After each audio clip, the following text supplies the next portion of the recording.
Hey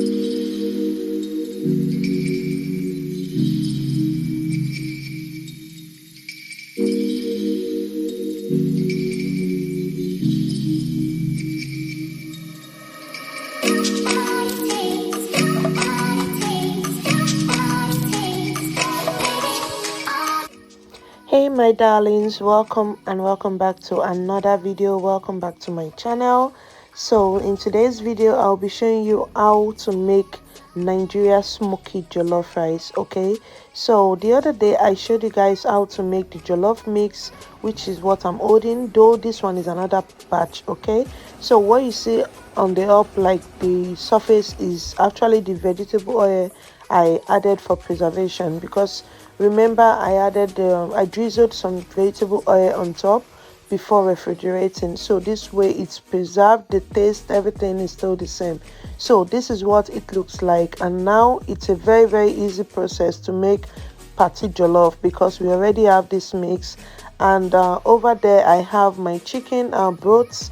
I made some chicken, so that's the broth. I actually made all of this the day before, so now I need to cook jollof rice, and trust me, this process is going to take 15 to 20 minutes, simply because I have all of this figured out. Okay, so yeah, this is the rice I'm using small gray, because that's what my daughter eats. It's easy to cook and it tastes better. Okay, it tastes really nice.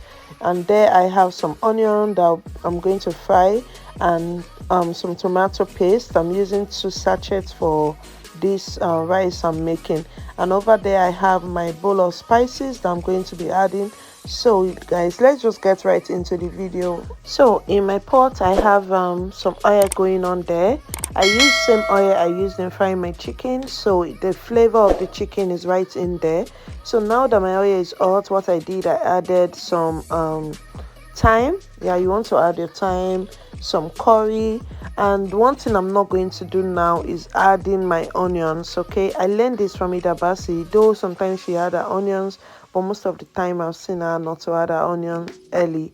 This is because while you are frying the tomato paste, your onion tends to like burn or tends to get browner, and I don't like it that way. So I'm going to fry my tomato paste a bit before adding my onions.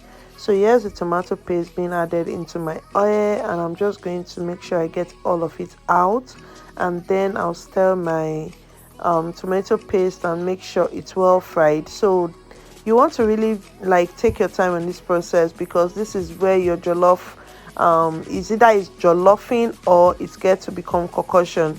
If you don't fry your mix very well, you don't get a good result. Okay, so you want to take out time to make sure your tomato paste is well fried, all of the sour taste is out, and then you are good to go.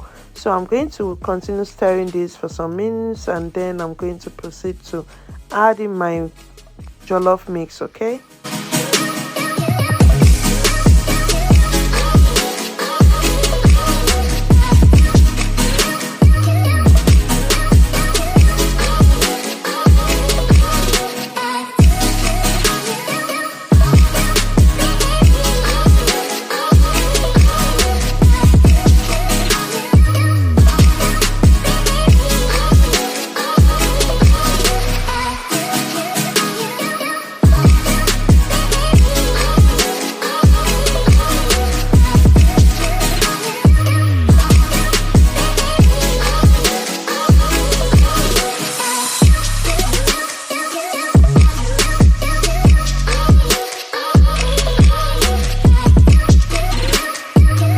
so now that my oil has fried a bit, my onions, everything has fried, so I'm going to add the tomato base.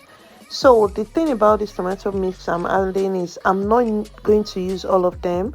I'm going to remove and preserve, so the next time I'm making jollof is just going to be ×2, yeah, like easier. Okay, so the rice I'm making is not much. You can see the tomato mix is much, so I'm just going to fry everything just so I can have it more easier the next time, because this is school period.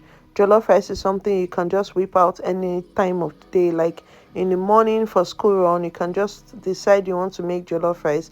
So this is another easier way to go about it. Just fry all of your mix and then leave it in your refrigerator for whenever you want to make. Okay, So yeah, I'm just going to continue stirring, because what you need actually is for this to fry fully. Like, you want to fry this for, say, 4 to 5 minutes. Okay, this is because we've already pre-cooked our jollof mix, so this won't take long as it should. Okay, so I'm just going to continue stirring. Few minutes later, this is what it looks like, and this is exactly the consistency that you want. You want your tomato to like fry to the extent where all of the oil comes up. If you notice, I didn't use much oil.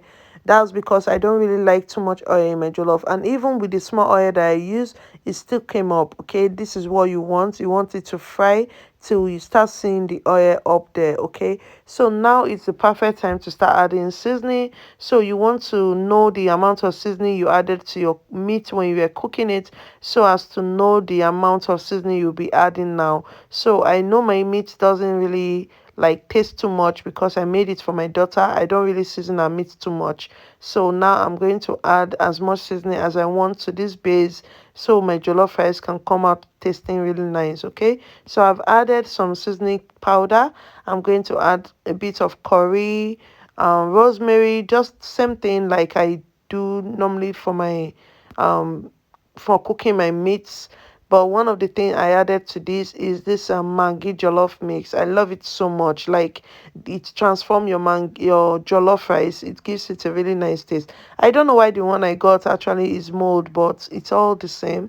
It's not bad. Okay, so I'm just going to keep adding my seasons, and then I'll stir, allow it to cook some more before I proceed to the next part.